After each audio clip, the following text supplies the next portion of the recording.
Smoke ventilation systems are a life safety system that are designed to facilitate a safe escape of occupants in the event of a fire and enable the fire to be fought in its early stages.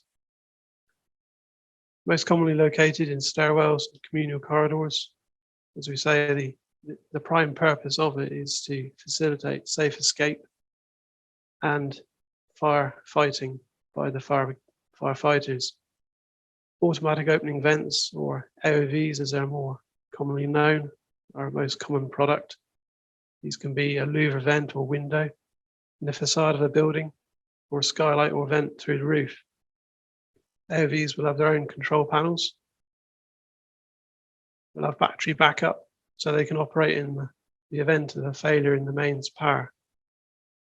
So, just on smoke ventilation, Grenfell, as we know, the Building Safety Act's response to the tragedy at Grenfell Tower. The tower had a bit bespoke ventilation system rather than a natural or pressurized system. Because of the bespoke nature, it did not follow the guidance of approved document B or the recommendations in BS EN 12101 Part 6.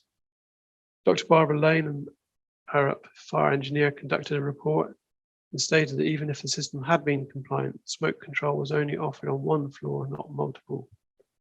She went on to say that the smoke staining found in the tower indicated potentially AOVs were open on multiple floors rather than on a single floor, as the design intended.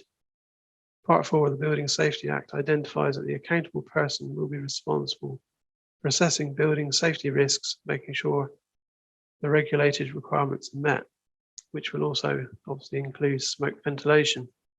We have now seen the Building Safety Bill receive Royal Assent, becoming the Building Safety Act 2022. The Act represents one of the most important steps forward in terms of building safety since the Hackett Report and the most significant change for building and fire safety in decades. It feels like we've been building to this point for so long. The question really is now, well, so what? What do we do? Well, whilst the Act has passed, we still have a long way to go until it's fully enforced. Whilst we have an initial wave of provisions coming into force and the regulations for these actually were released today, the more significant changes are due to come into force from 12 months after Royal Assent, with the changes in relation to mandatory registration of higher risk buildings, the introduction of mandatory occurrence reporting, and the obligations in relation to the golden thread of information, for example, coming into force around 18 months after Royal Assent. And we've heard from the Building Safety Regulator, which obviously forming part of the Health and Safety Executive, that they expect building registrations for higher risk buildings to commence in April 2023. With a deadline for registering existing occupied higher risk buildings being October 2023. It then expects to start calling in existing buildings for assessment and issuing building certificates from April 2024. But I wanted to point out three very important things that the Act does. It establishes formally the Building Safety Regulator. The Building Safety Regulator will oversee the safety and standards of all buildings. It will help and encourage the built environment industry and building control profession to improve the competence and lead the implementation of the new regulatory framework for higher risk buildings. It will also establish a new regime for construction and refurbishment of high risk buildings, and finally establish the regime for the occupation of high risk buildings.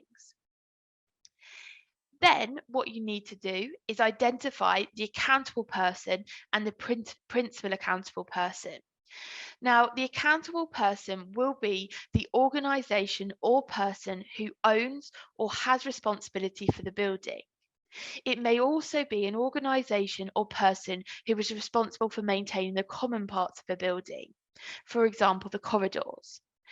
The accountable person for any part of a higher risk building will have a fundamental duty to take all reasonable steps to prevent a building safety risk happening. And a building safety risk is defined as a spread of fire or a structural or a structural failure. The Hackett review opened the biggest can of worms for the construction industry imaginable. This was followed by the Grenfell inquiry, which is still going on, and what I like to call the Deluxe Committee, the Department of Levelling Up, Community and Housing, and I think everyone was just totally shocked, with the exception of the people who were in the construction business. They were only too well aware of the situation. The other issue, of course, is not just when you build a building, it's maintaining it. If Grenfell had been properly maintained, then the smoke would not have moved in the speed it did through the conduits provided by the holes drilled in the stay-put compartments. Residents panel, and I think that the residents will certainly find their voice as part of the work of the building safety regulator. One of the problems is that local authorities and fire and rescue authorities, fire and rescue services, have important responsibilities, but they've spent the last 12 years suffering major cuts, which has decreased their capacity to keep on top of what is built, how it is built, and how safe it is. Culture and competence, these are going to be the two critical bits. And A to B, which is part of the golden thread, but I think that the A to B, top left are the architects, bottom right are the brickies, and the golden thread must be clear, people must be competent, and certainly we don't want buildings looking like the picture in the middle. Does the safety case report need to include the fire door records? From my perspective, I think it's got to document that assessment and the actions taken. So I would say, broadly, yes. Whilst it might not be a point by point detail, I think it is going to expect that type of information. And certainly, even if that information is not a safety case focus, it is very much going to be a golden thread type maintenance focus.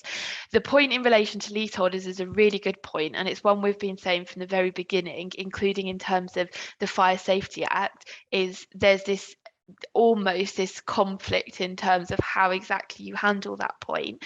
And again, I think it's going to be, if you have a leaseholder who has duties in terms of the fire door, it's now is the time to almost get your systems and processes in terms of how that door is maintained, how you get information from the leaseholder, get that in line now. If there's no data on a system installed in one of my buildings, whose responsibility is this under the Building Safety Act to find or confirm this data?